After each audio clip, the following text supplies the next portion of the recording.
Welcome to the Last Poll podcast. I think this is episode 12, and I'm here with Cameron, Cam, Rich, and I am so excited that you're here. It is super cool. I think everyone in the chat is super excited, and all the YouTube viewers are going to be super excited too. We're going to talk about kind of design and creativity and encounters. So maybe It's gonna be a great time. Oh, I'm super excited. I'm a big fan. So I just want to maybe start off by telling us a little bit about your history in gaming, and we can go from there. Yeah, sure. So I grew up with games. I played lots and lots of games whenever I was a kid because I was an only child. And so instead of, like having brothers and sisters to run around and do things with, I got a Nintendo 64 for my first console. Beautiful. So I was introduced to the magic world of gaming through games like Banjo-Kazooie and Super Mario 64, and the good old stuff on the Nintendo 64 way back in the day. And then my mom bought me consoles as they were coming out. She stood in line whenever the PlayStation 2 was on sale, back whenever it was really, really difficult to get one. And she stood in line like all night just to get one and bring it home. And so that kind of solidified my love for games. It's just like having a parent that like really just embraced that and encouraged it and enabled it, and then continued to do that throughout my formative years. And it gave me an outlet to just be able to like experience stories and creativity in ways that I didn't really have access to as a kid. I would, outside of video games, I'd be playing like board games with my parents, or I'd be like drawing pictures and sketches in sketchbooks while watching Saturday morning cartoons, the standard 90s child stuff. But as soon as I got access to MMOs on a PC, it was game over. What was your first MMO? It was a Final Fantasy 11. Really? Yeah. Did you ever play? I didn't, but I've heard mixed things, I think, about Final Fantasy. I can go on a small tangent about it because it's from a different era of MMOs. Yeah, so for those who are not familiar with Final Fantasy 11, came out in 2001, I think, originally on the PlayStation 2 in Japan only, and then eventually it was ported over to Europe and America through the Play Online service on PC.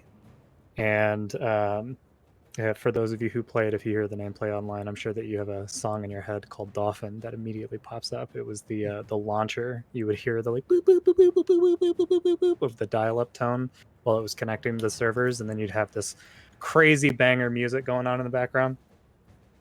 Anyway, yeah, that was the whole game. No, 11 was kind of more of a take on the like EverQuest style MMO. So there were no hotkeys per se. You could make macros bound to certain keys, but everything was driven through a menu.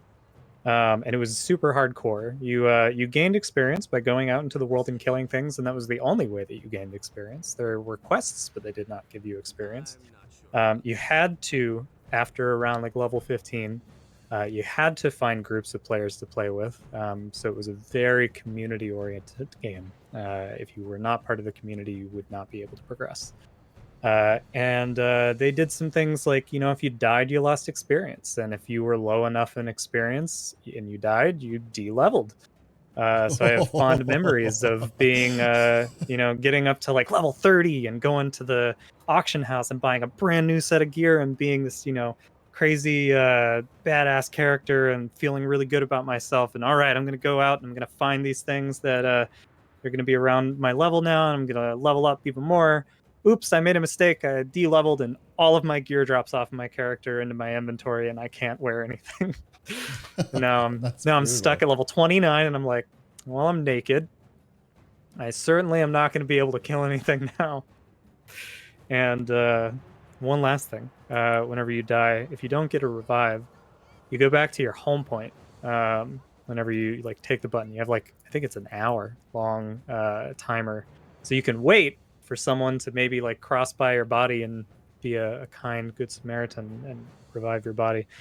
Or you could just hit that button, go back to your home point, which could be upwards of an hour travel time away from wherever you were, if not more. So olden days of MMOs where they were much more brutal and punishing, and even just for like the basic act of traversal and leveling up, is quite a different experience.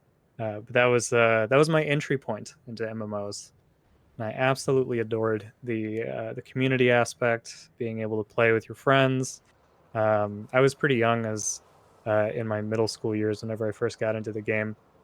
So I was the evangelist that went out to all my friends and was like, "Oh my gosh, you have to get this game. It's available on the Xbox 360 now. So even if you don't have a good PC at home, which none of us did, you can play it on your Xbox." And everybody had an Xbox 360. So I actually successfully got a couple of friends to get into the game, and it was a good time. And then I played World of Warcraft for a little bit. Got sucked into that. Got really into hardcore raiding and Wrath of the Lich King and Cataclysm. A little bit in Burning Crusade, but I was on more of the tail end of that. I never got to like Black Temple or the really high end tiers. I did step into Sunwell and got my ass kicked. But I digress. From there, I really wanted to get into the games industry. So I moved out to Seattle, got a job at ArenaNet, made some stuff on Guild Wars 2. Now I'm doing some cool things that I can't necessarily talk about, but if you like the content that I've built in the past, you probably are going to like the content that I'm building now. So look forward, watch this space, all that stuff that people say. But yeah, cool. Well, now I have like burning questions, but of course you probably can't answer any of them. Can you tell us like where you're working? Are you independent? Yeah, so it's a small startup team based out in California, fully remote, and we're working on a new exciting game. So if you look up Bladework Games, that's the studio that I work for now. And yeah, I don't want to talk too much about them because I haven't gone through of course, the PR process of like what can I talk about. Totally fair. That's where I'm at. Very cool. Yeah, I didn't know that yet, so that's cool. I will be watching the space then. I'm very curious to see what you do. So maybe tell me a little bit more about that first job at Arena. Like how did you get that first job? Because I think a lot of people really aspire to work in the games industry, but getting that first job is really tough, I think, for a lot of people. So what did you do? Yeah. Well, I did probably the most ridiculous thing and the most unorthodox thing, which was I just wanted to one day work at ArenaNet, and at the time I was living in Cincinnati, Ohio. And I talked to my then girlfriend and was like, "Hey, there is nothing for us out here. What if we moved to the West Coast, moved to Seattle, and I like chased this absolute dream?" And so we moved out, and I was working at Target at the time. And I got very, very lucky. One day after the PlayStation 4 had come out, the then president of ArenaNet, Mike O'Brien, walked into my store and I recognized him. I had a little bit of a heart attack and then walked up and because he was my idol. I had watched all of the behind the scenes videos. He just walked into Target? Yeah, he was there to buy a PlayStation 4 controller so that his kids could play co-op in Trine 2. And we didn't have any, so my first experience was disappointing him. But I told him, I'll make up for this. I know who you are. I've followed your games. Like, I love Guild Wars as a franchise. I love what you've done with Guild Wars 2. This was back in like 2013, whenever we ran into each other. So it was, just a year after the original launch. I think it was right before the Fractured release, or right after. It was around that. So the first big like update to Fractals at the time. He had never been recognized in public, or very rarely so. And so he was taken aback. He invited me to the studio for a tour. I went after a couple of weeks. And then I remember talking to the recruiter and being like, what do I do? How do I get into the industry? My plan was to like save up money, go get a degree in game design at DigiPen. 5 years later, like try and break into the industry and then work my way up the ladder until I'm, where I want to be. And suddenly I have this like open route that I could potentially take that completely diverts away from that plan. So I ask, like, what do I do?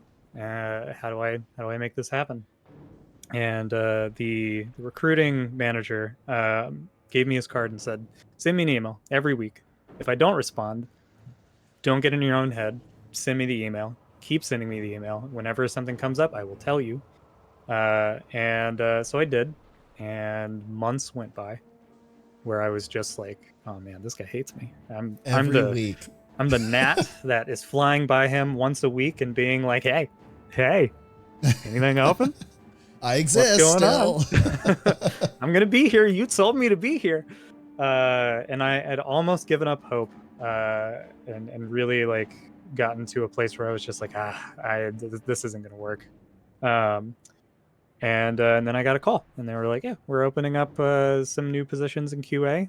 We'd like you to come in and interview. And then I got into QA, and then I moved into in-house, and then I moved into design, and the rest is history.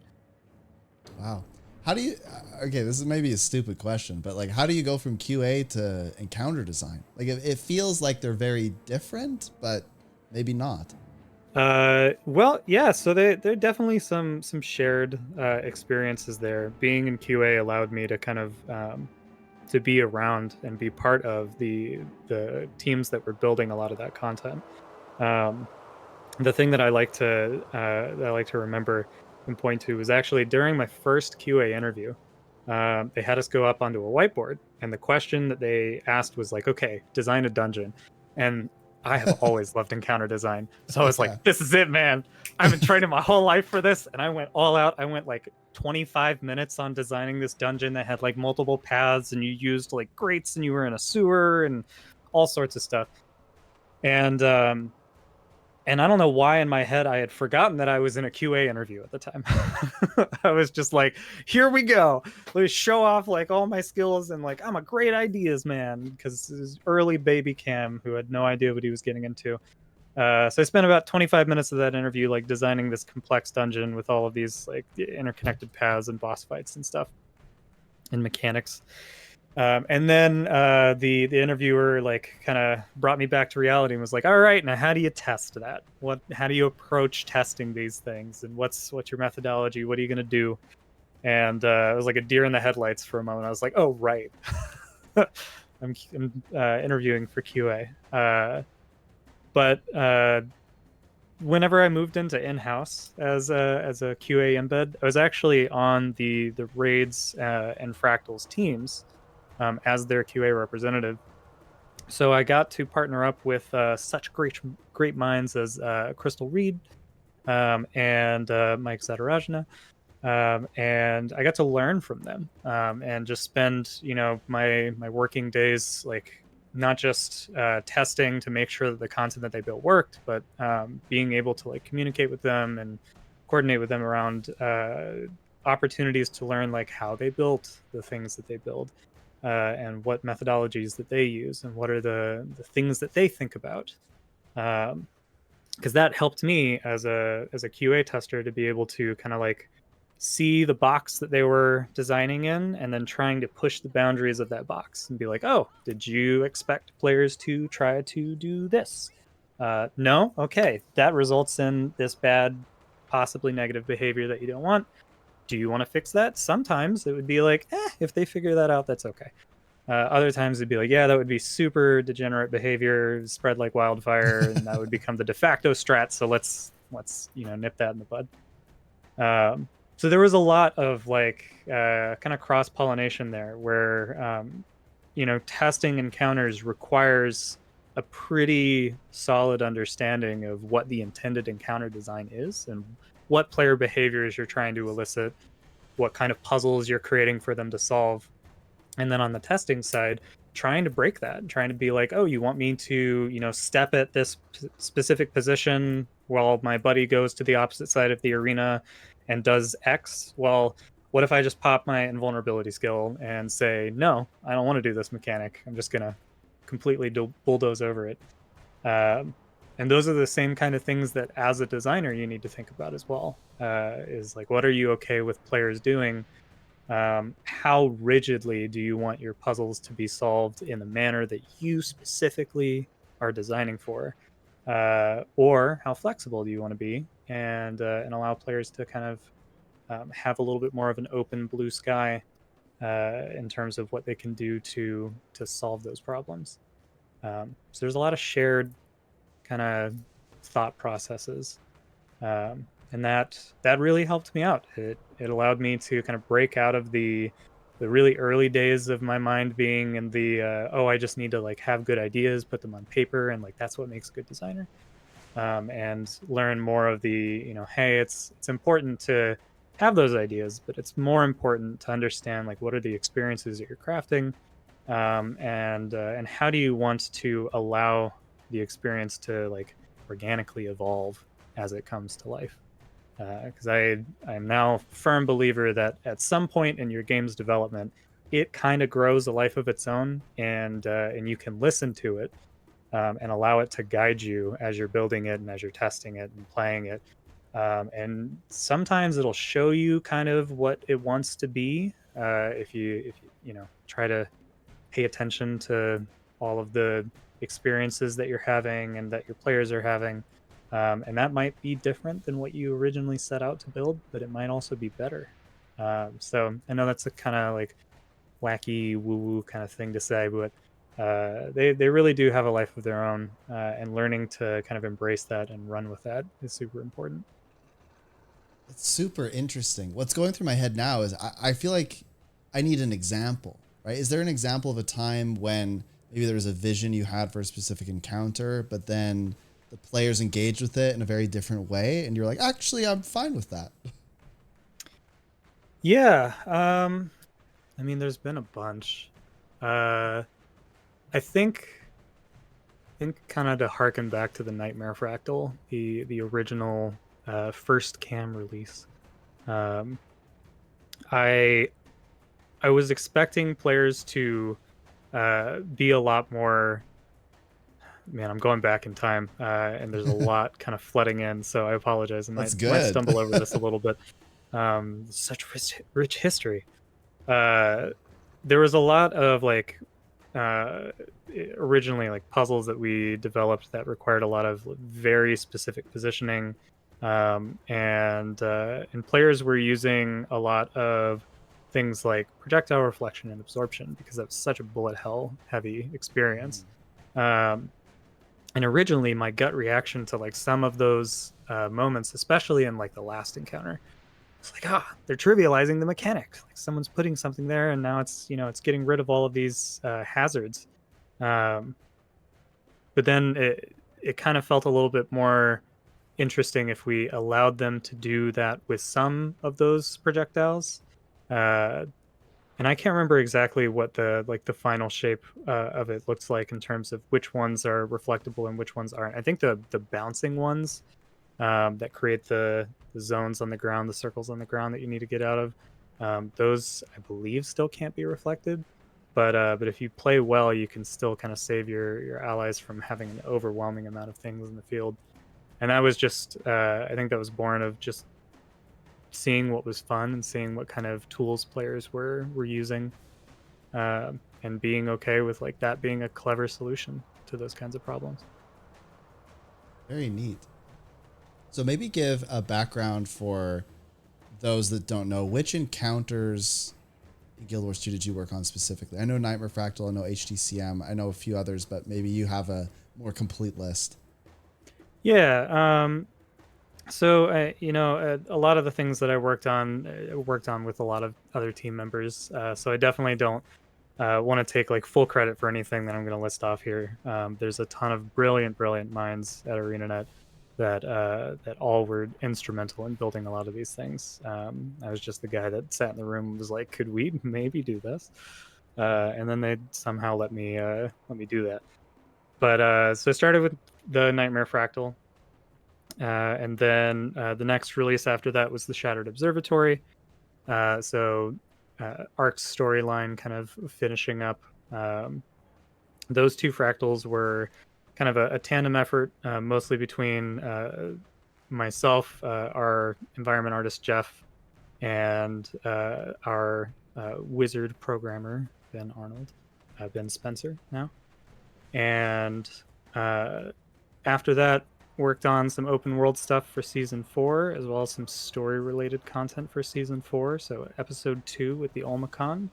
Those are my babies. I love them so much. I love what we were able to do with them, and the narrative team really, I'm super grateful for them for embracing the idea of this entirely new facet of char culture that we were able to bring to life. It kind of goes against the grain a little bit, against the established norms that we had for char at the time. And then also in season 4, the episode 5 content, where I mostly worked on the final battle with Kralkatork at the end of episode 5. That big ultimate encounter that, no spoilers, but I guess it's been long enough. It was a climactic moment in the story. That was a huge undertaking by many developers. It's still kind of hard to believe that we pulled it off. And then from there, worked on, let's see, we did the episode 6 release, and I kind of helped in building some random bits and bobs, pieces of content. A lot of the sky scale flight path puzzles, I put those together. That was fun. Then we did Icebrute Saga, and that was also kind of a smattering of different releases, with the big release that I worked on for that being the Drakkar encounter. My favorite encounter. I have you can't see it, but right here I have like art of Drakkar. Drakkar really? Is I actually, I don't actually know if you know this, but I got into streaming because of Drakkar. So really, yeah, it was the pandemic, right? And I was pretty bored. There's nothing going on. I used to go play sports and stuff, but nothing was happening because it was a pandemic. So I thought, I play Guild Wars too. I'm just gonna like do something fun. So every day at the exact same time, which was reset +1, I would go and I would prepare like 30 minutes in advance, and I'd get this group together, and we'd go and we'd race to kill Drakkar as fast as we possibly could. I don't know if I can 100% take credit for it, but I think that we developed the portal strategy where you would portal through the gates to get more people there. And at least we popularized it because everybody started to do it after that.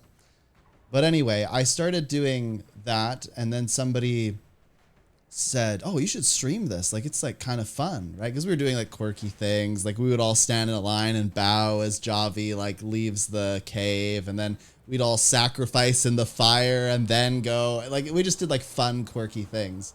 Oh, I love and so that. Somebody told me I should stream it. So one day with like super scuffed audio, I just like hit go live, and I had like 4 people watching me. And I got like quite a high off that. I thought it was super interesting. So I just kept doing it at the same time every day. I'd turn on the stream and we would tell everyone what we were doing. And that's actually how the guild formed too. So we formed a guild all surrounded by how can we defeat Drakkar as fast as possible.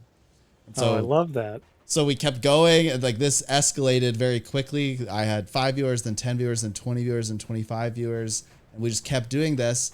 And then one day somebody in the chat said, oh, I'll do this like crazy giveaway. It never ended up happening because they lied to me, but they told me they'd do this like crazy giveaway if we could beat our record by the end of the weekend. So I went to Reddit and I said, please, I need help. I need people to show up and like support me. We're trying to beat this record. And then that's when Teapot saw it, and like every other content creator in Guild Wars 2. And they're like, we're going to show up. So I had all the best raiders in the game show up an hour early, and we went and just slaughtered the record. But this is how I basically got my start streaming. So this is why I always talk about how much I love Drakkar, because I think it's super, I just think it's super impactful. Like you go down to this cave and it's going through the ice, and the audio there is really good too. It just feels very involved, and there's just enough coordination to make it more engaging, but it's not so complicated that a newer player can't just jump into the fray. So to me, it's It's what Guild Wars 2 is all about. I love the Drakkar encounter. Anyway, that was a huge side piece of lore. I'm really glad to hear you. I'm really glad to hear that, because that's those kinds of experiences. I mean, like that's what drives me as a developer. That's the kind of thing that I love to hear. That brings, it's just so much joy and satisfaction. Because when you're developing video games, you know, you're spending potentially years of your life, right? For Guild Wars 2, it was, you know, we had sub 1 year development cycles for a lot of our content releases, and spending a lot of time on something and playing it over and over and over. You get into your own head and you start to think like, oh, this sucks. No one's gonna like this. Like, this is a bad experience. It's boring. Like, we could have done so much better. I could have designed this, and like, you know, blah blah blah blah blah. There's a lot of that self-doubt that starts to creep in, and a lot of it is just because you're playing it day after day, over and over and over again. And there's very few games out there where the developers can do that and have fun with their own product, like, and keep believing that it is you know, the greatest thing they've ever been able to build.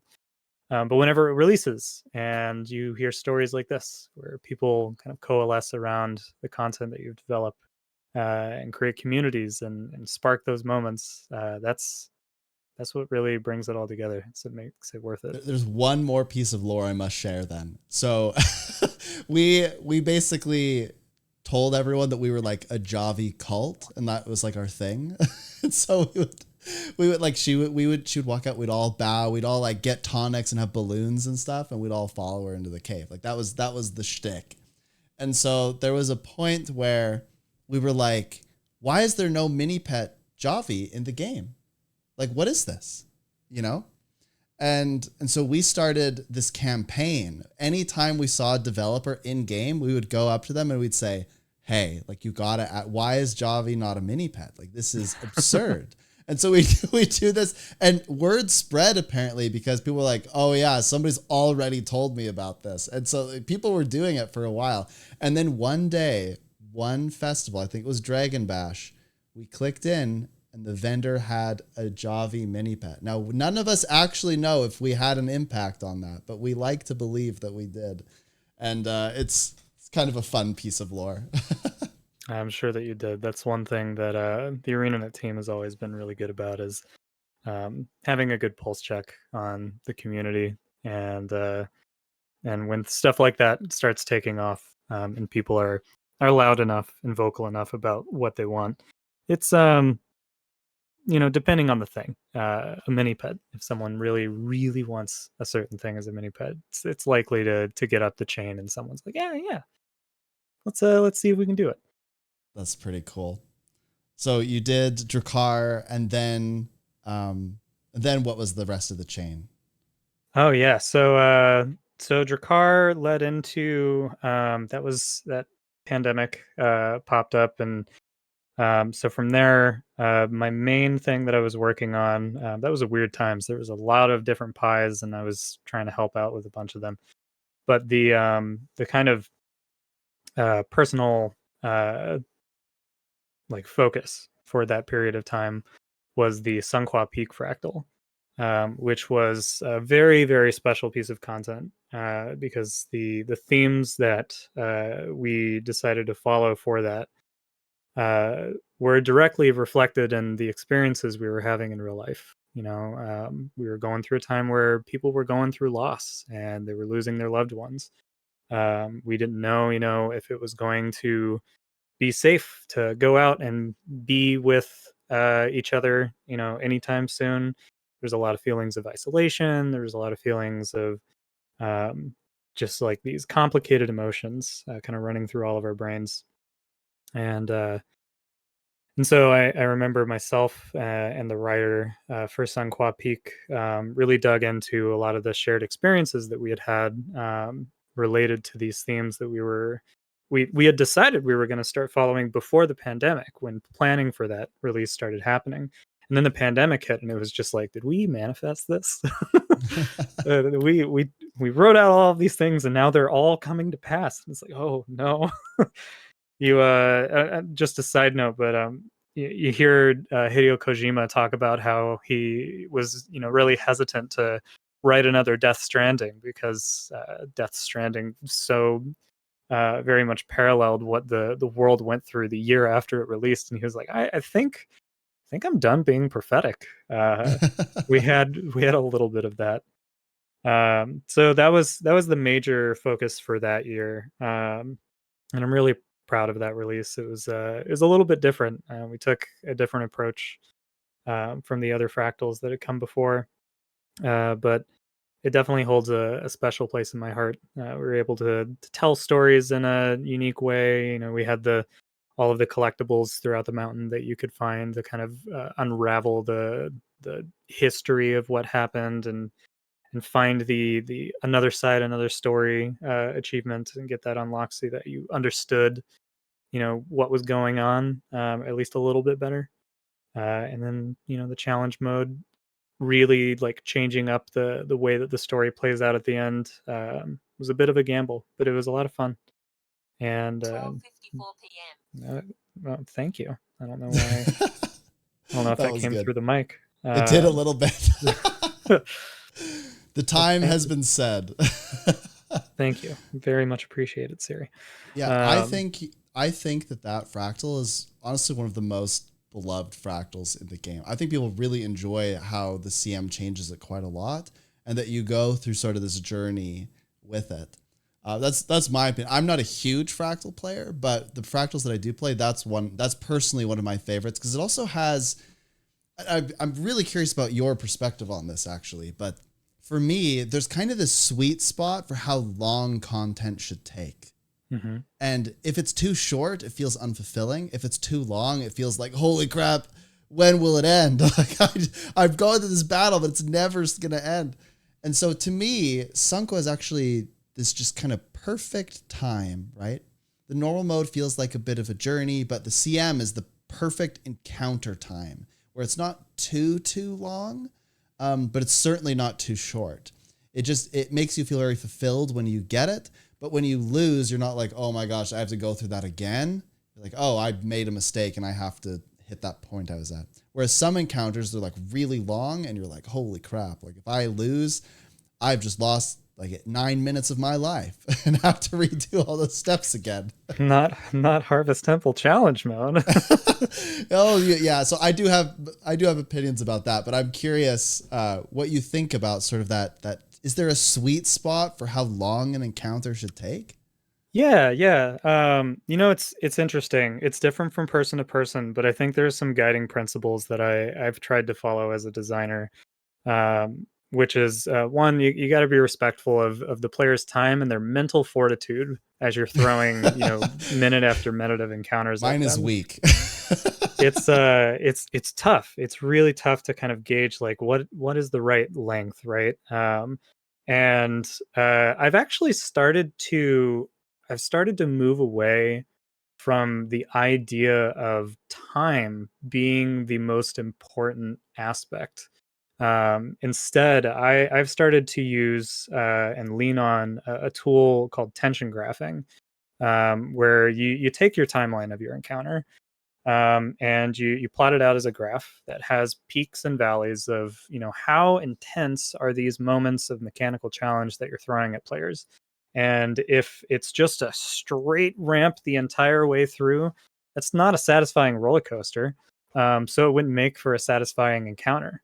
And I jumped ahead a little bit there, but comparing that graph to like good roller coaster design, where you want to have these moments where there's a lot of tension building, and then a release as you go down, and maybe you've got like a big extra ramp that loops. You can't really get a loop in an encounter design, but or at least not in a straight timeline. If you could go back in time, you could get that loop. But basically what I'm saying is it really, you can do like 20-minute encounters that feel like nothing if you get the pacing right. And that was something that I really tried to follow with Sunqua as well. So I'm glad to hear that it feels good, because we wanted to do a little bit longer of an encounter, but breaking it up into the bite-sized kind of phases. Now, with balance updates over time, I don't know if it necessarily holds up to what it was like on launch, but I do remember on launch it was like each phase was maybe about two minutes or so. And those are, I think, good points where people need a little bit of a breathing room after that period of time. And if you pace it well enough and you give them those moments of breaks from the tension, you can have it go for a lot longer than what you would expect a good encounter design length to be. So I think that one ended up more on like the 12-minute mark around launch with the two phases if you had really good DPS. But I also remember being in groups that didn't have great DPS where we were in there for like 20-25 minutes, and it was and that was without wiping. And so I guess to kind of pull back a little bit and go back to my original point, it's less about, to me, the amount of time that you're spending in there and more about how intense is it over the course of that period of time. And if there are enough high peaks and low valleys, good enough build up, and some releases, you can make really good feeling encounters that take 6 minutes. You can make good feeling encounters that take 20 minutes. It's very difficult to do it for that longer period of time, but it's totally possible. Particularly for designing a fractal, I like that when you hit that middle point where you go into like the dark part or whatever, that suddenly that's like the respawn point. I actually think that that's really good design for the challenge mode. For fractals, I don't know if it would work as well for raids. I've toyed with that, especially for HTCM. There were times when I was like, if I were in the designer chair, would I make it so there was like some checkpoints? But I feel like for a fractal that works because they're supposed to be a bit faster. But raids, they're supposed to be a bit slower, a bit more of a slog, a bit more challenging. So there's some curiosity from the chat here. With regards to, you said tension graphing, there's this point in HTCM where Kralkatorix specifically was meant to be a slightly more chill phase. So you're supposed to go, what? Okay, give you a second, I'll back in. we when balancing that fight in particular, tension graphing was definitely the name of the game. And yeah, there were definitely specific moments that we wanted to feel like breaks. Because it's such a demanding fight in terms of everybody has to be on their game. Everybody has to be playing really well. You have to have the right abilities to solve the problems in the ways that they're being thrown at you. It's a huge coordination and execution check kind of encounter. And it is that long, grueling, just kind of slog almost, but not necessarily like that's a bad term. People associate that with like bad feelings, but it is an attrition battle at its heart. And so there were some phases that it definitely we looked at and thought, yeah, this we don't necessarily have to dial it all the way up to 11 for this. Let's give players a little bit of lenience here. Very cool. I've got another question from the chat. So because Guild Wars 2 has such a huge difference in damage output from good and maybe newer players or not quite as skilled players, how do you balance an encounter that could be 2 minutes or 8 minutes, depending on who gets thrown into it? Oh, it's tough. So there's not really a great silver bullet kind of answer here. The thing that I try to keep in mind whenever you're designing an encounter where it could be a vastly different experience based on the caliber of player that's playing it, is one, find your target audience and try to focus the experience around them, and make sure that it's paced well and it feels good for that target audience. And then if there are specific mechanical challenges, if there are specific puzzles that you really want players to experience, try to make sure that they're not skippable. And there are elegant ways to do that, and there are inelegant ways to do that. You could make the boss go invulnerable and then just do the mechanic, and you have to like pass or fail before you move on to the next one. or you can have you know bosses that don't go invulnerable, but just like start casting the mechanic anyway. You can continue to DPS them, and then maybe if your DPS is strong enough, while they're in the middle of a mechanic, they're like gonna phase over to another thing, and so immediately they start piling things on.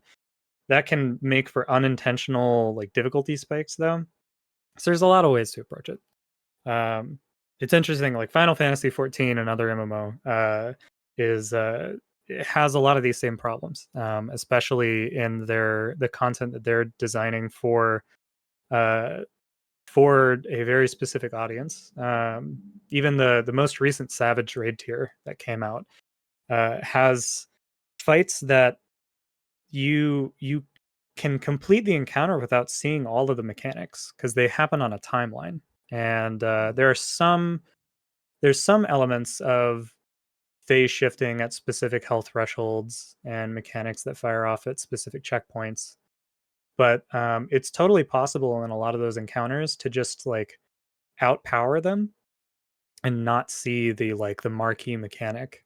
And it's so bad actually that like one of their most recent alliance raids, the 24 person raids, uh, it used to have this really cool mechanic where it was about like 3/4 of the way into the fight, the boss would go to the side of the room, create these scales, and then the players in the group would have to balance themselves out on each side of the room to make sure that the scales were correct. And if they weren't, you died.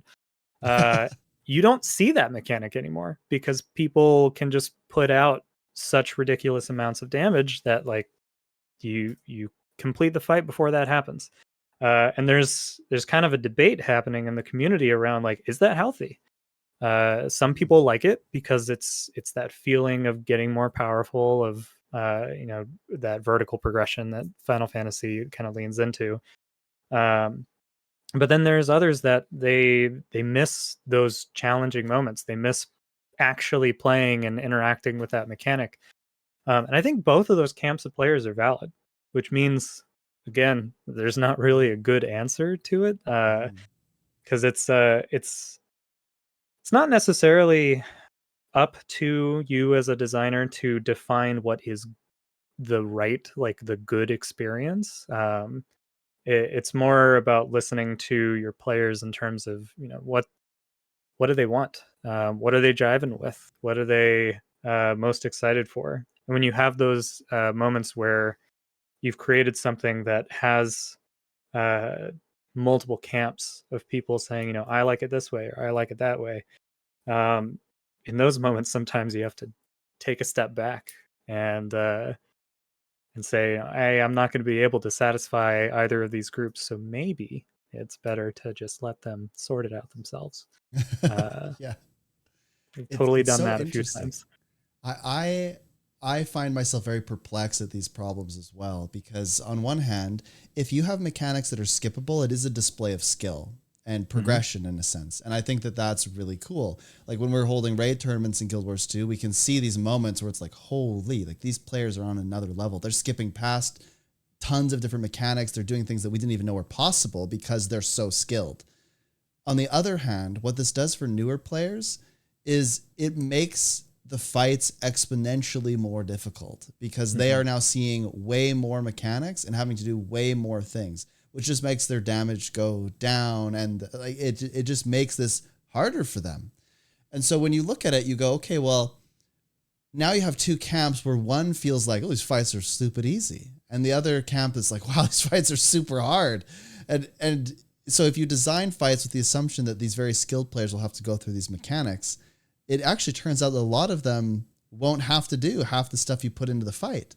And it's the players that are maybe newer, trying to figure things out. They're the ones that are going to have to slog through all of the mechanics and figure out all of that extra stuff. But once they get to a certain point, they'll never see that stuff again anyway. It poses this like really interesting problem. And in particular in Guild Wars 2, it's very strange because there are very particular DPS thresholds that skilled players will say, well, those are super easy to hit. And other players will go, well, no. Like my group can't get past this boss, and we haven't for weeks because we're stuck. and all of the guides assume that people will hit these DPS thresholds. It creates a very interesting community conversation, essentially. Yeah. And, you know, sometimes that can be healthy. Sometimes that can get a little toxic. So I think as a developer, like keeping a pulse check on whether or not the conversation, the debates are still healthy, or if they're starting to get more into like the, you know, my camp is better than yours, and like we disagree on like what's healthy for the game, and people start infighting. That's where it might be you know, more time to like take a stand. I don't know if this was the way that it happened, because I wasn't on the team when this happened, but I know that the Cirrus hard mode encounter had a lot of this kind of discourse where there was a lot of difficulty, and the audience was kind of split, and they ended up tuning it down and pulling in that the uber challenging mode. I can't remember exactly what they called it, but to kind of, Legendary mode. yeah, legendary.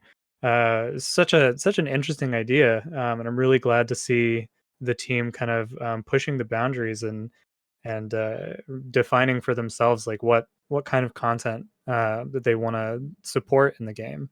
Because you've got, you know, groups that really enjoy that bleeding edge challenge, and you've got groups that feel like maybe it's a little bit too far. And it's not exactly the same as like you know, certain mechanics being trivialized and the difficulties with multiple balances, but it's tangential, or not tangential, it's parallel to that. Um, so I think it's interesting to see you know, the developers are looking at that, and they're um, you know, potentially thinking about ways to tackle that problem. They certainly did with Cirrus CM. Yeah, Saris was very interesting because it turned out that the challenge mode and the legendary challenge mode, for quite some time, they changed it now, but for quite some time they were almost identical, but one just had a lot more health. And so what happened was, people, if you couldn't do legendary, you probably couldn't do the regular challenge mode either. Like it created a very interesting dynamic where the number of players that had completed legendary was almost exactly the same as the number of players who had completed challenge mode. So they've since changed that. So they've altered the mechanics so that they're a little bit less punishing if you make a mistake, a little bit easier in challenge mode. And as a result, I think it's made it a lot more accessible to players. But anyway, another good question here. I don't, and if you can't answer any of these questions, you're welcome to just pass. But this one was, were there more intended unique mechanics for HTCM that maybe didn't make the final draft or didn't make the cut? I don't know how much I can actually talk about that. I will say, just like any other encounter that I've ever seen designed, there's only one encounter where I've seen it pretty much one to one in terms of paper design to implementation, and that was the second boss fight in Wing 4 against the Mersat Overseer. The designer behind that, Crystal Reed, had a vision and then brought it to life, and there were very, very minor changes along the way, and it was just like, wow. Since then, I've like very rarely seen things not go through iteration where stuff happens and things get cut out. But in particular, for like really challenging encounters, there there are ebbs and flows in the development process of learning kind of on the fly, like how much is enough, what is maybe too much in terms of pushing players and the challenges that you're creating. And there's definitely a danger to creating something that feels exhausting, right? For HTCM in particular, I took a lot of inspiration from Final Fantasy's Ultimate raids, where they are the pinnacle difficulty content in that game, made for like the top 1% of the 1% of players. some of the most satisfying challenges that are available for that type of player in the game. And they've got 5 of them now, and each one kind of has its own place in every individual player's mind in terms of, was this a satisfying challenge? Was it a grueling thing that I never want to do again? And with HCM, I really wanted to try and strike that balance of something that really pushes the envelope in terms of what people need to do in order to succeed, and how we can elicit that feeling of satisfaction when you finally get through to the end of the fight and you finish it and you're like, oh my gosh, this was a week or more of my time for that world first race. And then I've seen posts of people who have spent I think like months of playing with the same team and learning. How long did it? Have you beaten it yet?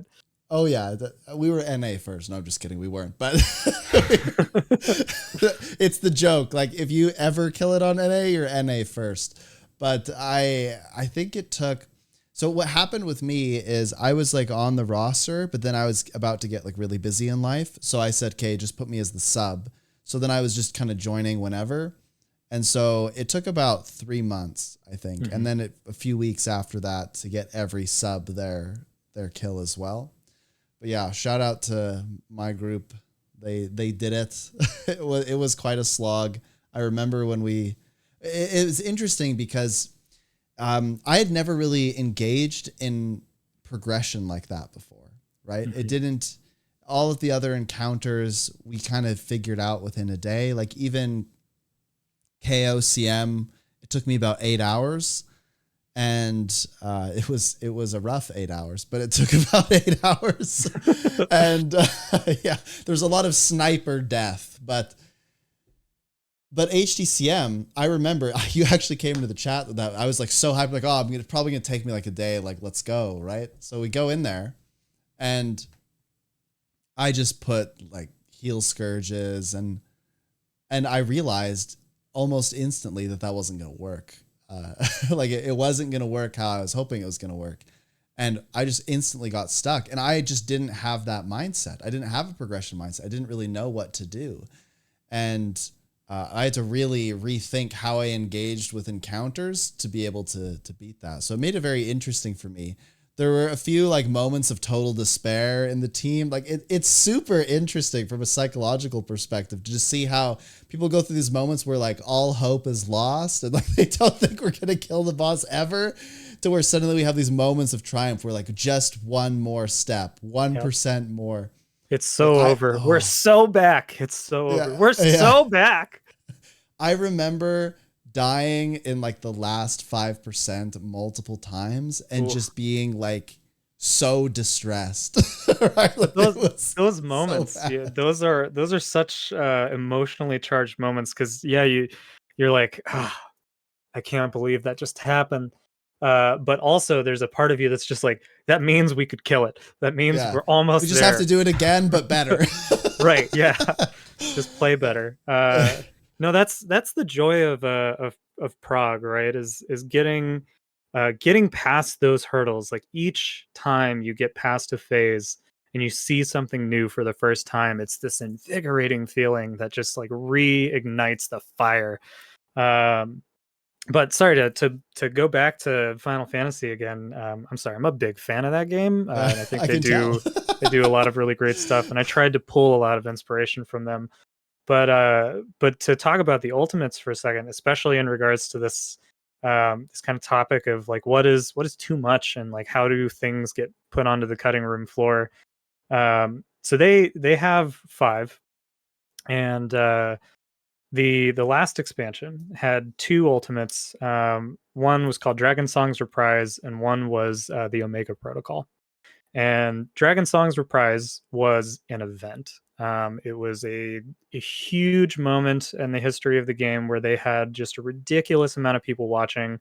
The world race took a little bit over a week, and you had those moments of like people getting from phase to phase and hitting walls and like being stuck there, but then getting over that and then feeling reignited. and watching people get through that, it was the hardest encounter that they had created up to that point. But even though it was ridiculously challenging, the people who cleared it ended up re-clearing it, and they brought their friends in, and they got their weapons and stuff. The next ultimate that they came out with was people before it came out were like, there's no way they're going to be able to top what they did before. Like, they're going to have to pull back, right? They had just had another Savage raid tier right after the Dragon Song Reprise ultimate that was incredibly overtuned, and people were going from progression on that to 3 months later progression on Savage to now there's the Omega Protocol, and they're progressing through that. So everybody was just like, oh yeah, they're going to pull back the difficulty. They're gonna learn from their mistakes. Like, they're not gonna make it as grueling to get through. Nope, they went the opposite direction, and the Omega Protocol is widely considered to be the most difficult encounter that they've done, and not in a fun way. It is just incredibly difficult. There's a lot of like Guild Wars 2 style design where instead of, GW2 doesn't have the Trinity, there's a lot of individual responsibility and randomization of those kinds of mechanics where it's like, you got to be ready to be able to fulfill any of these play roles because it might come to you. You don't know what's going to happen. Final Fantasy doesn't do a whole lot of that, or at least they didn't. They're starting to embrace that a little bit more. And the Omega Protocol had a lot of that. So not only do you have to play incredibly well and have perfect execution over the course of a near 20-minute fight, the things that you need to do from run to run, from pull to pull, might change. And so that thing that you've gotten really good at practicing, suddenly maybe the next couple of pulls you aren't going to need to do that, and you have to practice this other thing. And it was so difficult. It was so grueling as an encounter that like the people I know that usually run every single ultimate and then go back and clear it for their friends, they don't want to touch it again. They don't want to go back and do it. And there was some controversy around like some of the teams that were world first actually, like, before they had cleared, they told the members of their team that were on the bench, like, hey, we'll get you your re-clears as soon as we finish this. And then they took their word back. They're like, no, I don't want to do that again. So there's a danger, right, to creating something that is it's a special moment in time still. I'm sure that the people that were part of that race like still look at it and think, like, wow, that was pretty epic. That was enjoyable in some ways. But a lot of the sentiment that I heard was that they went too far, and it's just too much. And it felt like you were losing years of your life going through that, which is not necessarily the experience that you want to have out of a game. Some people really love that, right? Some people still get they get a lot of satisfaction out of it. So it's a balancing act, right? It's tough, but you gotta look at what am I asking players to do? Step into their shoes and kind of try to experience what you're building through the lens of being a player, not necessarily a developer, which is tough because you know all of the quirks and you know all the puzzles, and you don't have to go through the, I don't know what this mechanic does. Now I gotta, figure it out with my friends. But the most important thing about it all is just respecting the experience as a player and trying to put yourself in that position and see through that lens. And sometimes that does mean that, like, a mechanic that you were really fond of, get it out of there, because maybe it's just not healthy. Yeah. Saris comes to mind quite a bit when we're talking about, is there a limit to what people can do? I think HTCM at this point, especially with some balance changes, is a lot more approachable when it comes to what you can play, how you can do it. I mean, we've seen people play all engineers or all thieves or all and complete the encounter, which to me is still remarkable, but it's far more approachable. Whereas a lot of people say that Saris CM, Saris LCM, you're kind of pigeonholed into playing certain things. What's your perspective on sort of diversity of classes and ensuring that there's engagement from a variety of different play styles? How do you incorporate that into a design philosophy to ensure that players from kind of all different class favorites get to engage in the way they want? It's tough. And that's going to be the answer that I give for a lot of these things to start off. But this particular challenge is multifaceted. And it's weird in that it's temporal in nature. Because I remember early on in HTCM Prague where groups did feel pigeonholed, and they did feel like they had to bring very specific compositions. If I remember correctly, it was like always have 2 mesmers and always have 2 mechanists, and make sure that you follow this very strict lineup for your groups, so that we have all of these tools available, at the right time. Always 2 heralds. Yeah. Was it 2 heralds? I think people had tried a bunch of different things, but I think the dominant strategy became 2 heralds, where one was running Ventari for the bubble and one was running Jalis. And by the way, this could be like wicked outdated, but I remember that was a big topic. And then you'd run, I think it was at least 2 mesmers so that you could have portals at specific times. And then people would, there was kind of these flex rolls where people were playing like Blade Sworn or Soul Beast or Hollowsmith or DPS Mechanist or something like that to make it work. But generally people were playing Mechanist so they could like blink out with the reds, and then people were playing Herald so they could deal with mechanics and have stability. But I think that's what it was. Yeah, it's so to circle back to that original answer of it's tough. It's tough, man. It's super tough. But there are a couple of things that I try to do, that I try to look at, which is one, think about the challenge that you're creating in terms of its like very base form. Is there a verb that you are challenging? Is that positioning? Is that mobility? Is that your ability to dodge and dodge at the right time?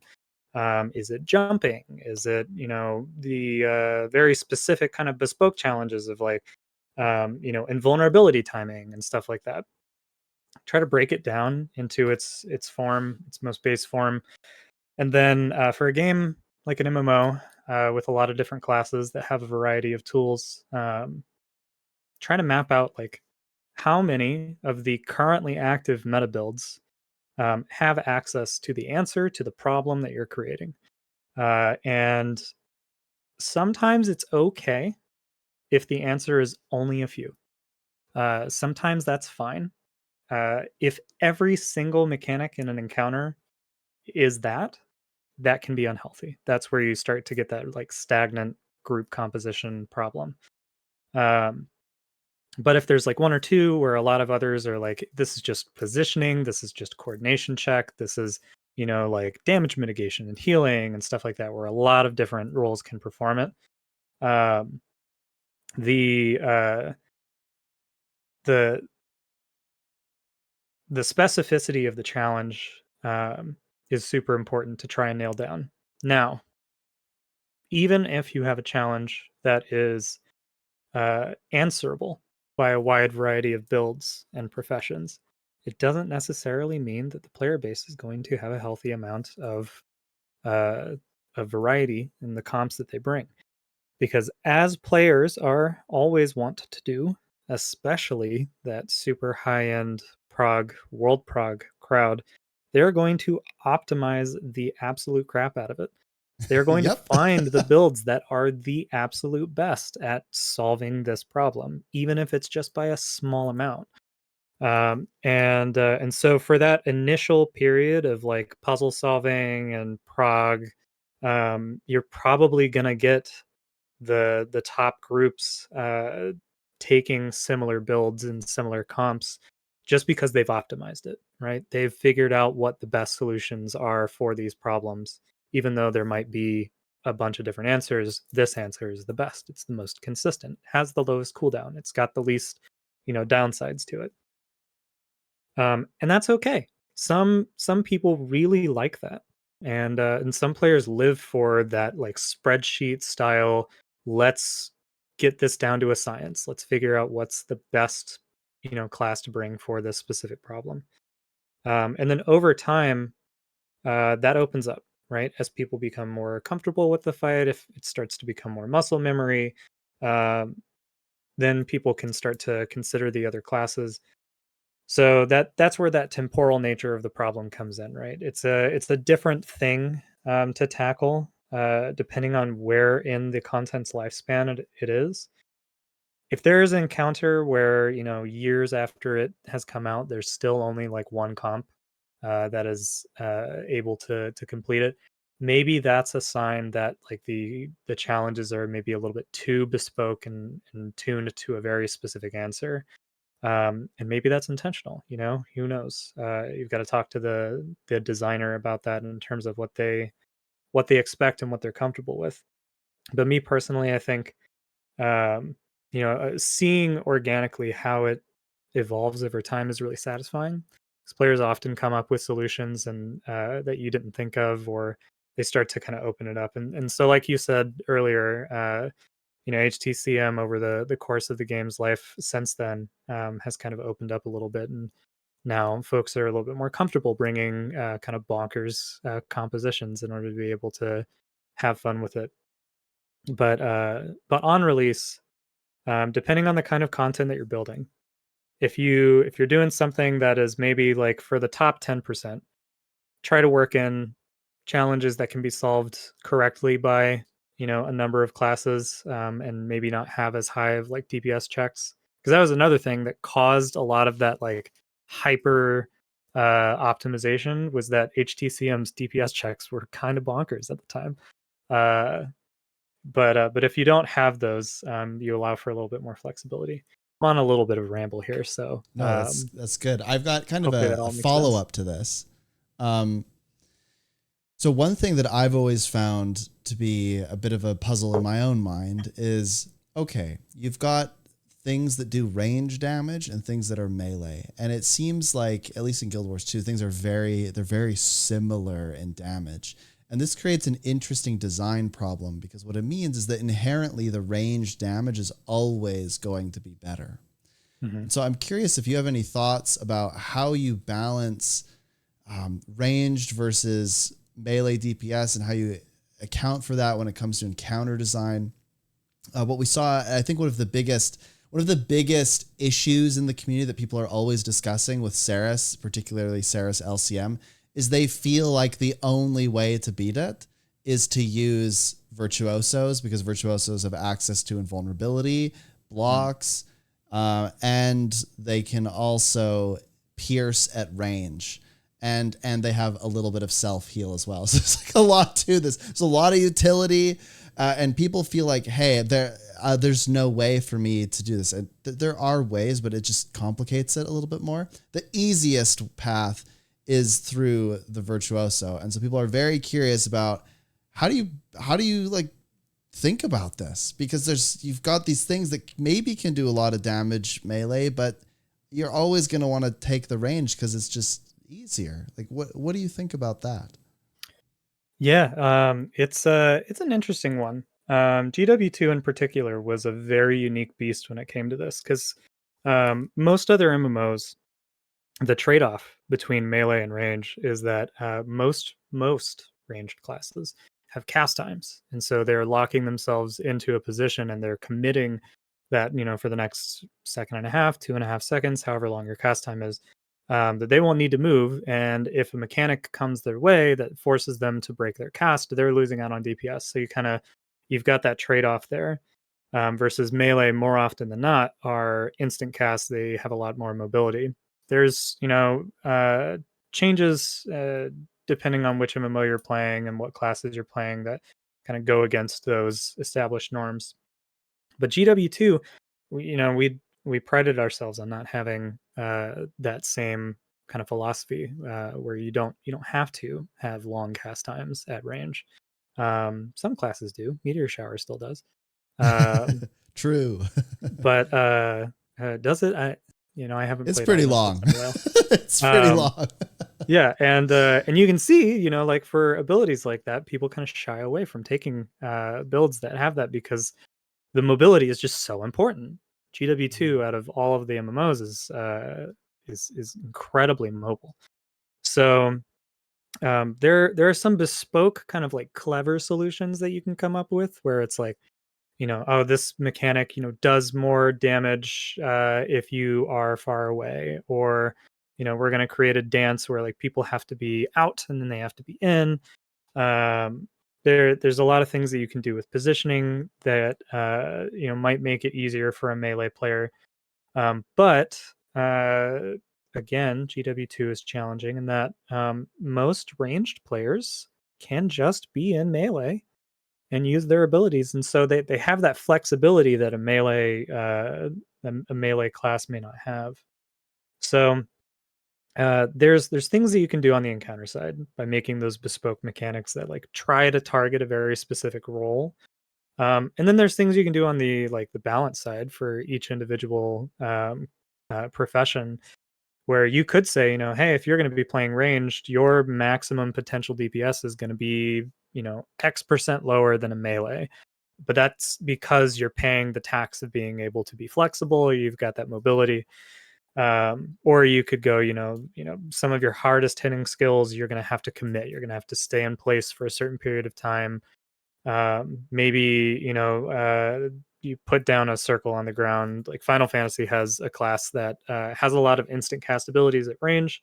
But during their like big burst windows, they put down a circle on the ground that if they're not standing inside of that circle, they don't get the damage increase that it would provide. So that kind of creates this a little bit of a trade-off where you still have that flexibility, but you have to be dodging mechanics while still remaining in a smaller area versus you can just dodge mechanics and fire your abilities wherever you want, which is how a lot of the classes in GW2 ended up working out. So there's a lot of different solutions. None of them are like silver bullets. And it's a lot easier to kind of come at this problem and solve it if you think about it from the very outset of your game and think about it from the outset of your encounter design philosophy. One thing that that you can do as well that I'm struggling for a specific example in GW2 about this, but having mechanics that target specific types of professions and types of players with a challenge that is meant for them. So like the closest person is going to get X, the furthest person is going to get Y. That's where you can start to craft those challenges that are more meant for that type of player. So yeah, overall, Sabbath is a good example of that for sure, because the proximity bomb, if you're melee and you're really melee, you're taking it out quick. Maybe you have more mobility. You jump out and then you jump back in and you're right back in it. Or when you're furthest away, you're getting the flak shot at you. So yes, yeah, creating those roles where you want someone that can kite things like the hand kiters, and that was Deimos. Yeah, creating those play roles and getting people to kind of get into that mindset. It's also important to, I think, especially for content that's not necessarily the like highest caliber, you need players to put out the maximum amount of DPS, but you're more like coordination check heavy. To I like that. be comfortable with players not having full 100% output, right? And then creating mechanics that get them to focus more on coordination, execution, positioning, stuff like that. A good example of that is actually a world boss to me. I really enjoy Triple Trouble for this reason. It's not a damage check. It is a coordination check through and through. Can you have 3 separate teams all discuss and talk about what they're doing such that they agree upon a select time when they're going to finish the boss off, so that all 3 heads are cut off at once and you achieve victory? To me, that's really exciting because you can adapt based on your group's proficiency. Are they very skilled? Are you going to 2 burn this thing? Are you going to have to do 3, 4 burns? You can adapt completely as long as you're coordinating. And I think that that's perhaps one of the best ways to design any encounter, because it's extremely inclusive, but still skillful. There's still a big expression of skill, but the expression of skill is very different. And you can still express the skill in the way of, oh, I am a very good player, I'm going to one burn this. But you would just have to coordinate that. So I like that personally. Yeah, me too. Especially for kind of that like middle tier content where you want a lot of accessibility. Um, Focusing more on those kind of coordination check challenges, and the goal is not like how much damage can I put out and can I meet the the DPS requirements, but more, can I communicate with my other players? Can I figure out what this puzzle is, and then we all work together to complete it within the time that we have to do it. Balancing that with having still like a bar that you want people to hit in terms of their DPS. Because if it's all just coordination check, then it doesn't matter what you bring. It doesn't matter how well you're playing outside of the I go here and I do this and then we win. Hooray. But if there's a healthy balance between the two, I think it makes for very memorable encounters like Triple Trouble. Definitely. So there's a question from the chat that I'm gonna maybe slightly tweak. But in Guild Wars 2 right now, there's a big discussion about add-ons.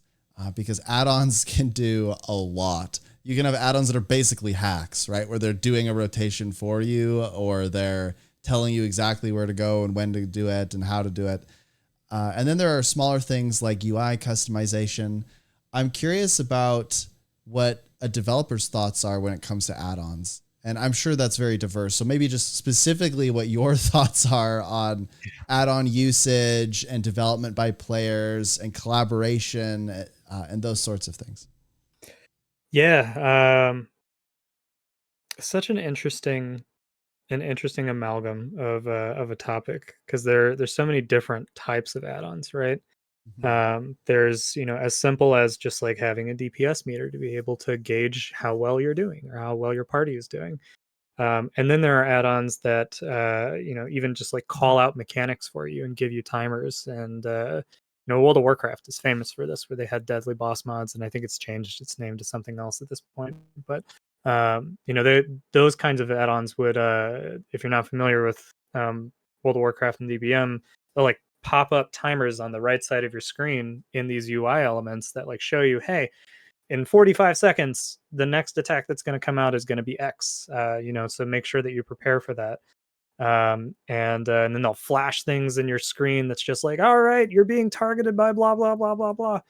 And it's, on the one hand, really interesting as a developer to see players use those kinds of tools to engage that part of their brain and their skill sets as their own developers to create the tools that they need in order to accomplish these kinds of challenges. And it's fun to see that start to propagate around a community, ubiquitous with this kind of stuff for a long, long time. Because it made it more accessible. It made it easier. There were less things that you had to like just know, and more kind of reactionary. Like, you're given information, and what you decide to do with it is the more important thing for that challenge. But they made the active decision to be okay with that being there, right? That was World of Warcraft rating, and if you tried to do the hard content without it, it was an entirely different game.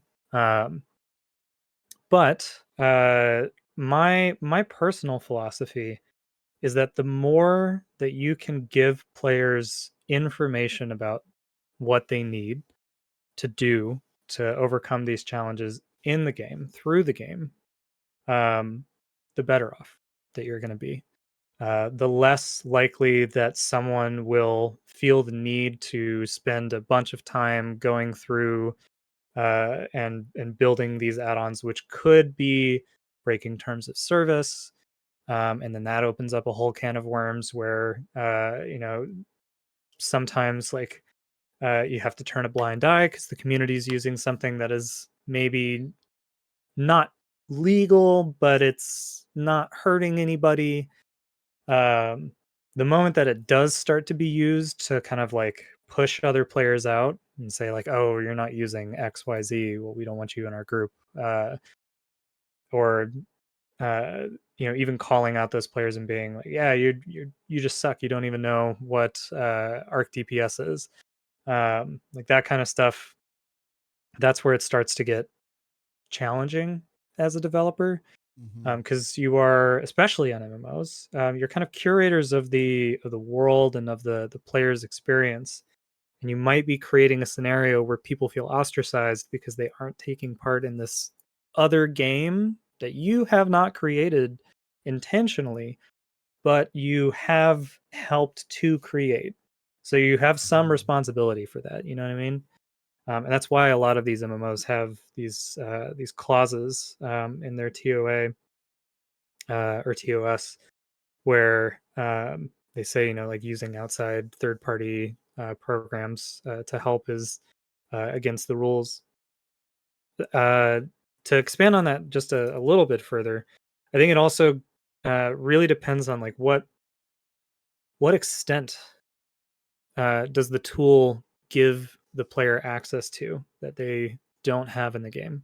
Because some things you can learn from. World of Warcraft learned a lot from the add-ons that were being developed, and they took a lot of inspiration for how they improved the game from a base level by providing a lot of those things that players were building themselves and making it more universal for everybody that was playing their game. For raiding and for encounters in particular, some add-ons are just things like those timers, and they're just like little notifications on your screen. And some other add-ons are things like, let me be able to pull up my camera out to a much wider field of view and get a better look at the battlefield, to the point of where like I just have a clear advantage over the base experience because I can see more and I can read clearer because not everything is in my face and taking up this whole screen. For those kinds of things, I think that's where it starts to get unhealthy because it's like you're playing a different game. You're giving yourself kind of almost God mode style powers, especially things like being able to pull your camera out to a bird's eye view. So to kind of wrap that up into a single cohesive thought, some of them are okay, and it's just the community doing what the community does. As long as it's not hurting anybody, that's okay. If it is solving a problem that is very clear that if the problem were solved for everybody, the game would be a better experience, you as a developer can take inspiration from that, and maybe even work with the creators of the add-on and the third-party programs and work that into your game. And then, now you have a better game for everybody and no one has to go to a third-party website. But if it's something that's just like a very clear advantage and it goes against the kind of experience that you're trying to create, maybe it trivializes something. Maybe it just makes it to where you don't have to think through the challenges in the same way. There was an add-on in Final Fantasy that when certain mechanics popped up, not only would it tell you when the mechanic was going to pop up, it would actually place markers in the world at the points where players needed to go in order to solve the mechanic correctly. And that created a huge controversy because that just was not something that it used a program that would then use in-game tools that were available, but did so in a way that oh no, you froze up. Did I freeze? Okay, you're back. Oh, okay. It might be on my end too. But yeah, it used in-game tools that were technically available for everyone, but in a way that was driven by a program that did it all in a flash. And they had to patch out the ability to even use those in-game tools that way because it was such a clear advantage, and it was just a very, very different experience if you were using the add-on or not. So I'm sorry, again, I rambled a lot there, but hopefully that makes I've got sense. lots of thoughts now though for you, because one thing you said that I found very interesting is you said, well, more information is better. It's my opinion that there are people that strongly disagree with you. And the reason I think that is because we don't have things like gear check in Guild Wars 2. Mm-hmm. And I think that things like gear check is more information equals better experience for the players. Because what people have done without something like gear check is they've illegally created their own, which is less frequently used, but definitely against terms of service. or they've created ways to kind of figure out generally what people are doing, and they're guessing. And the problem with guessing is that you're going to punish players incorrectly. So you'll bring somebody into your team, you'll see that they're underperforming, and you'll just kick them. But little do you know that they were playing the heal build, that there was like a mix up, and so that's what they thought. But this person just thinks, oh, you suck at DPS, right? Yeah. You must have the wrong gear. You must, and as a result, people are punished all the time incorrectly. And so it's my opinion that something like gear check is actually good for the thing that you shared. It's better to have more information so you can make educated decisions and choices.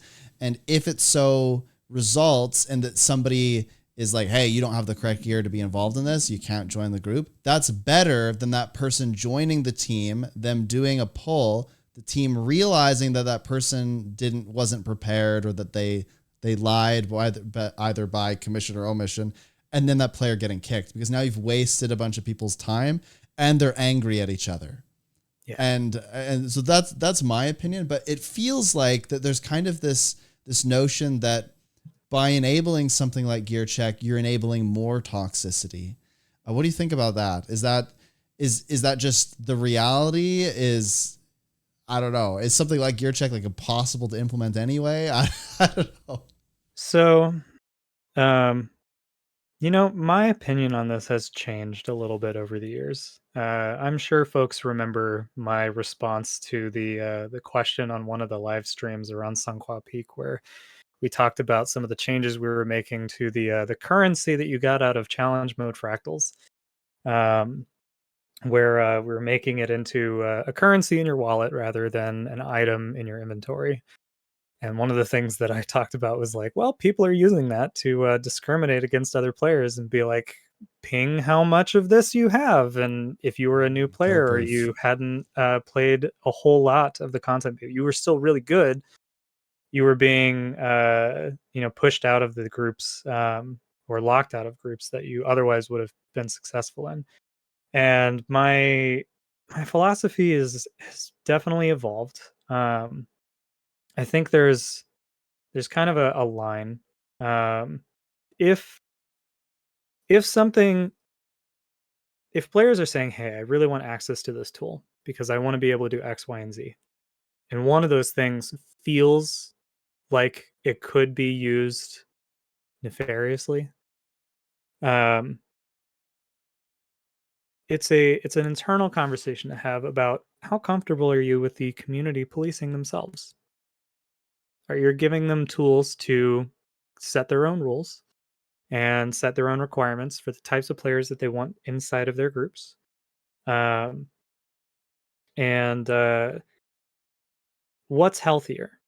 Them finding these roundabout ways to do that, which feel like they're not supported by the game and aren't necessarily healthy for the community because they're not, they're driven by like, ping me this item count or stuff like that.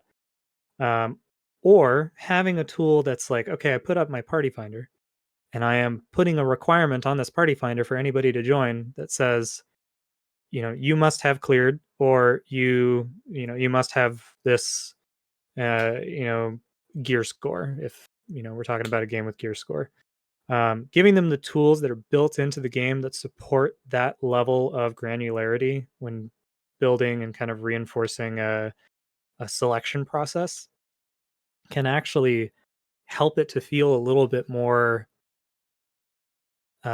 organic and healthy and not necessarily toxic. And so while I in the past was vehemently against this, and I was of the mindset of like, everybody should be able to play with everybody, and if you're good enough as a player, like judge people by the quality of the player that they are, not by the number of random bits and bobs that they have in their inventory. But that's kind of forcing my view on a whole player base, and so now it's kind of a balancing act. It's more about, can you give them the tools to do what they want in a way that doesn't feel like you are segregating the community or allowing them to segregate themselves, and more giving them the powers to kind of police themselves and to create and monitor their own experiences that they want to have in the game, because maybe they do just want to play with the top of the top. um, I used to think like, oh well, if you want to do that, make a guild. If that's what you want to do, join a guild that's specifically the top players.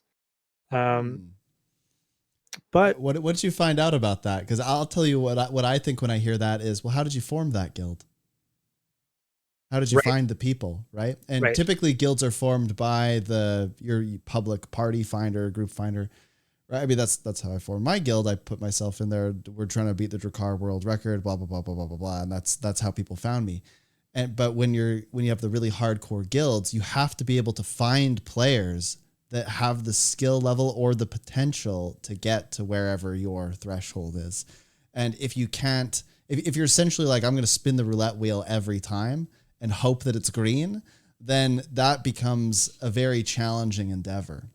Yeah, absolutely. And that's part of the reason why my opinion on this has changed, right? Is like, so I remember from my days of like early days in MMOs that that you would go, if you really wanted to be very specific about who you played with, if you wanted to join or start your own guild, you'd go and you use third-party websites. A lot of like World of Warcraft, Final Fantasy 11, and EverQuest and stuff. They would have websites where you'd go, you'd post your guild, you'd accept applications through there. Maybe you were fancy and you had your own website. You didn't have to go through the main website with everybody. Um, and that's just kind of like, that's just an old school way of thinking about it. Because the same similar tool, like you just pointed out, um, group finders can be used to essentially like advertise and create that kind of experience. So you're not necessarily giving players access to things that they otherwise would not have. You're just making it easier for them to not have to leave your game to do that. And I think that is a healthy way of looking at it. Because the more cumbersome and the more hoops that you ask people to jump through in order to get something done, the more that they're going to start resenting you for it.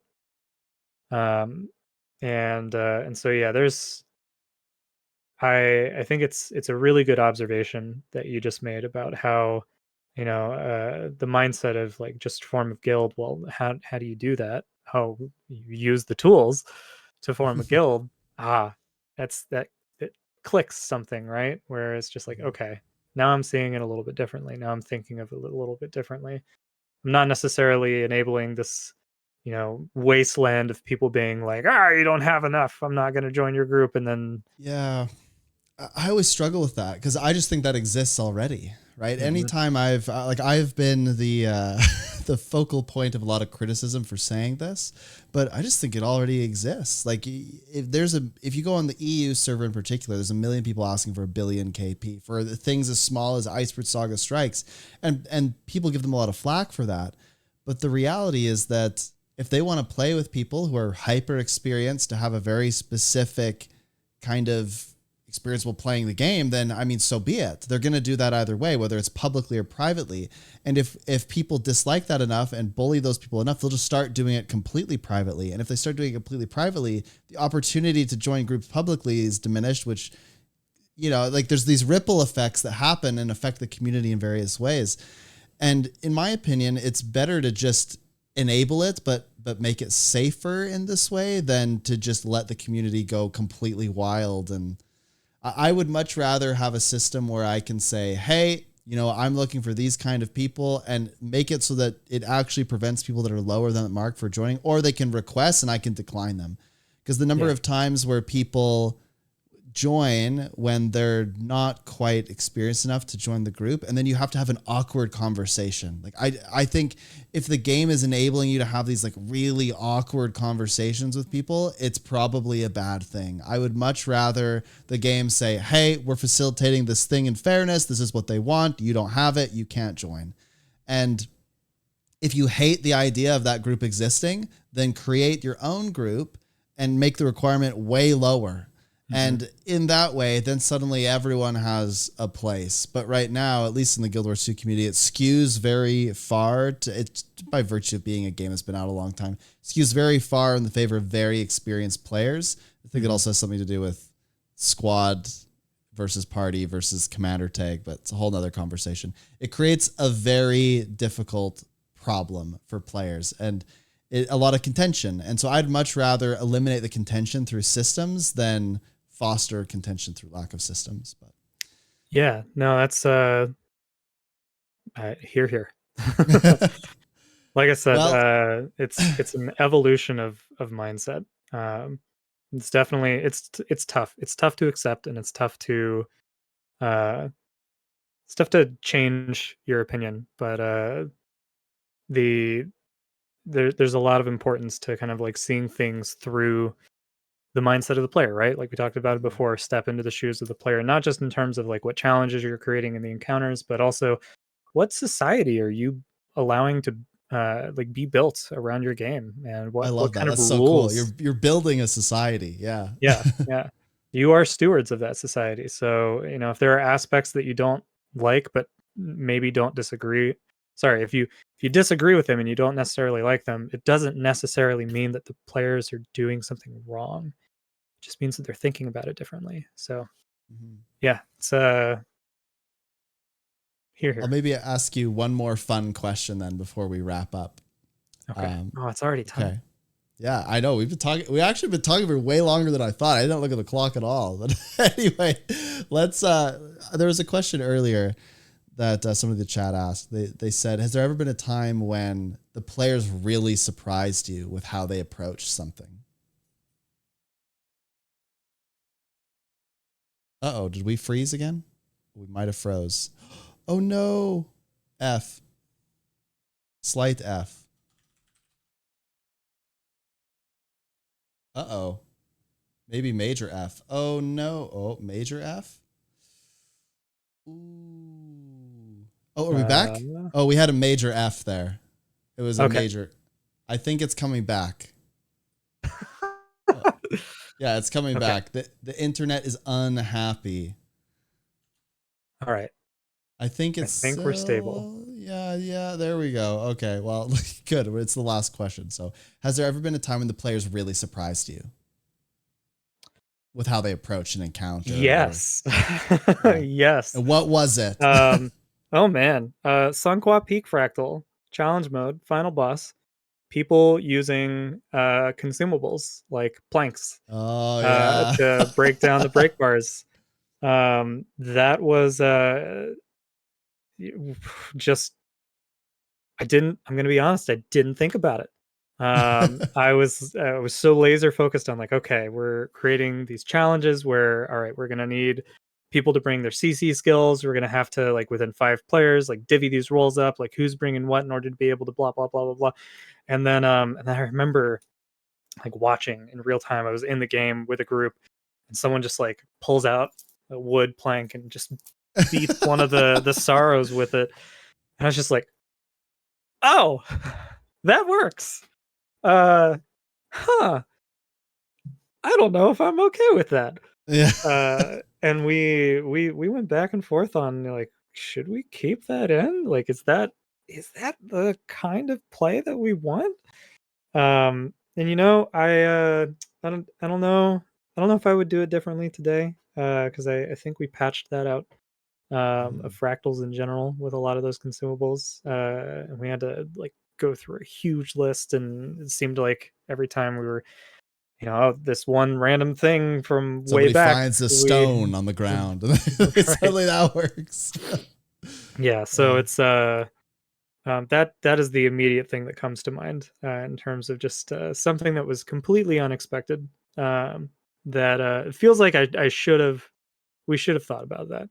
But it was fun. It was fun to see people come together and create their own little way to solve that puzzle, even if it was just like super out there and not at all what was intended play.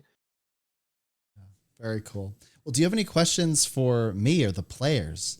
Like, I'm just curious. Maybe you do. Maybe you don't. But How I don't know, how are you doing? How are things going? Just person to Yeah, person. sure. I mean, I'll give like a little personal update. So when we met, it was like 2 years ago. I was expecting a baby, and then the baby came like while I was there. I drove all night and got home. And so I have 2 daughters now, and we have lots of fun. We just went camping. We came back late last night. Thank you. It was pretty good times. And there was a moment, this is very like human interesting thing, I guess.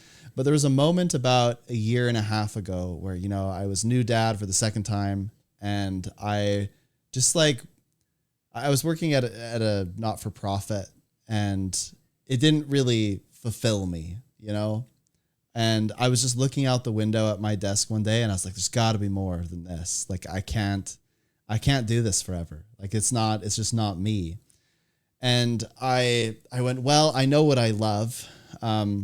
And I was also teaching at a university as an instructor, just part-time, right? Teaching a class or two. And I just loved that. I love teaching. I love helping people. I love marketing.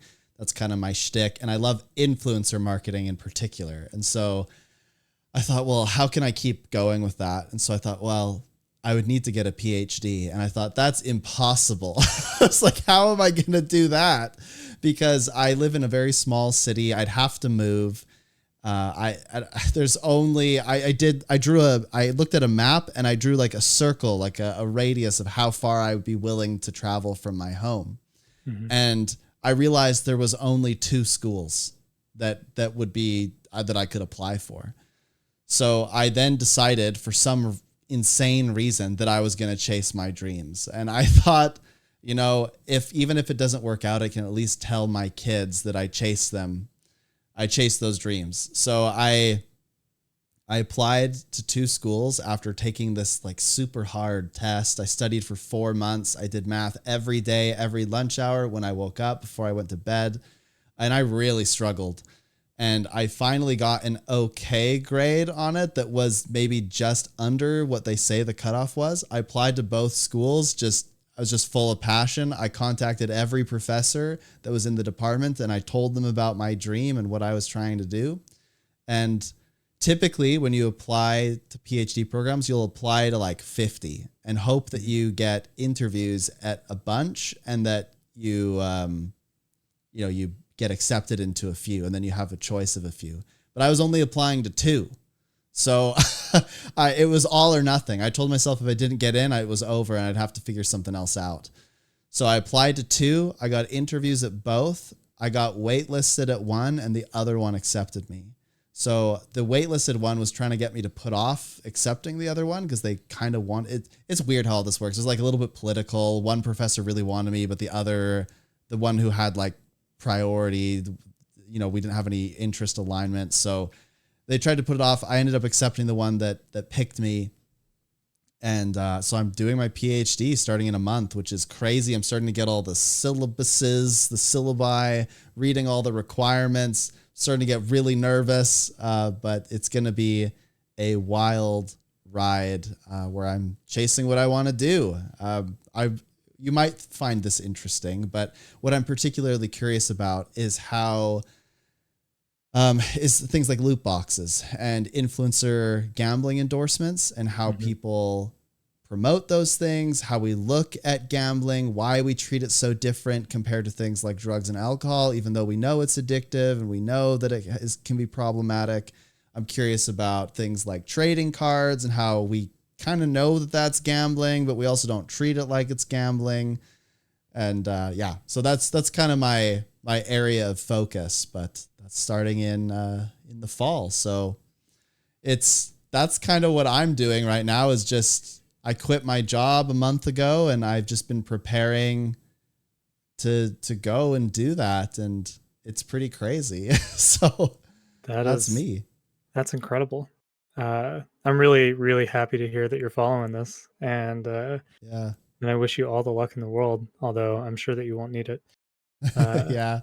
Well, I'm going to work pretty hard. It's going to be a grind. There's some major sacrifices that come with this. Like, the city that the school is in is about 2 hours away. And so what we've elected to do is, instead of selling our home and uprooting the whole family, because it's, you know, you put down roots, it's really hard at some point, right? My family's here. We have support here. My wife's job is here.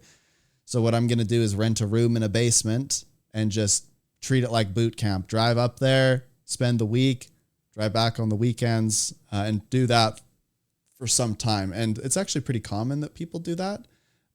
So I hear, but usually that scares people a bit. But that's what we've decided is going to be the most fiscally and personally responsible thing to do. So I'm just mentally bracing myself for the big city. I live in a city of about 100,000 right now. So a small city can get anywhere in like 15, 20 minutes. But I'm about to go to the big city of like 1 million plus.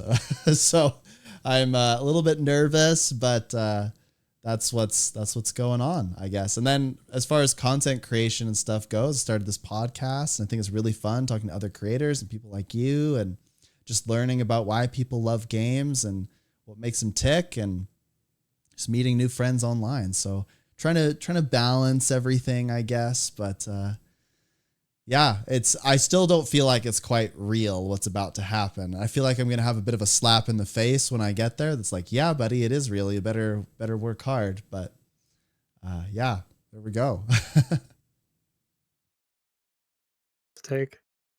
I fully support you. And I'd love to pick your brain at some point in the future and hear about how things are going. Hear what kind of struggles that you're dealing with and what kind of accomplishments you feel like you've been able to achieve. Because I'm sure there's going to be so much rich lore, snap lore that comes out of this period of your life.